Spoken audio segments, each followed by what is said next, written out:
so you can clarify something for me, and I'm going to show my business ignorance here, but did I hear you say that there's no CPA in the controller's office at this time? And from what I understand from AJ, I don't believe there's a CPA in the office.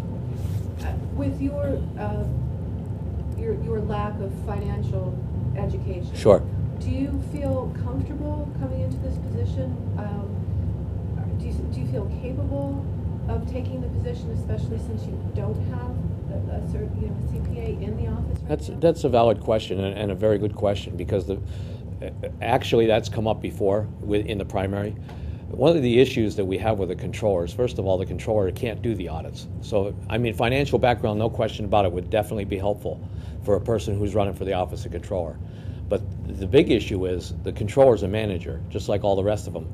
A sheriff doesn't have to be a sheriff to be the guy who runs for Luzerne County Sheriff. Recorder of deeds doesn't have to be a real estate person. These people are all managers, and they're supposed to be in the office managing the office. So that's the issue. It definitely would be helpful to be having a financial background. There's no question about it. But I think business background and common sense is what makes it work. I run a business for 20 years, and I've had people come and go and work for me. And I run, on my resume, you'll see that I run a Mid-Atlantic district from, 4 states for a barbershop organization. I've been in charge of groups that, that you have to be a good manager in order to run that. And that's what you have to be in county government. The county commissioners are managers. Everybody's a manager. Those skills are definitely a plus, no question about it. But you can't actually get in there and do the audits as a controller, so the financial background doesn't help. That would come in handy to make sure that they're done properly, no question about it. But that's why we have the people that are CPAs, and that's why we have the deputy controller. The controller can appoint a deputy controller. Now, I know the question will probably come up, what am I going to do with AJ? Right at the moment, I haven't decided what I'm going to do with AJ, if he's going to stay or if he's not going to stay, or if anybody in the office is going to be fired or not. I said I can't make those calls from the outside looking in because I don't know their abilities and I don't know what they're capable of not doing or doing.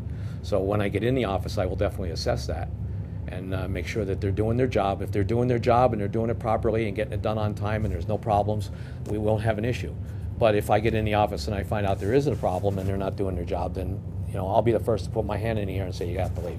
So do you think it's more of a time issue, people not managing their time or not putting in their time, or do you see it as a lack of skills issue in the office that you need to attend to? I really don't know for sure if they're not putting in the time, because I don't know how much time they're actually putting in. I mean, I don't know if they're showing up for work on time or if they're not, or whatever the case may be on that.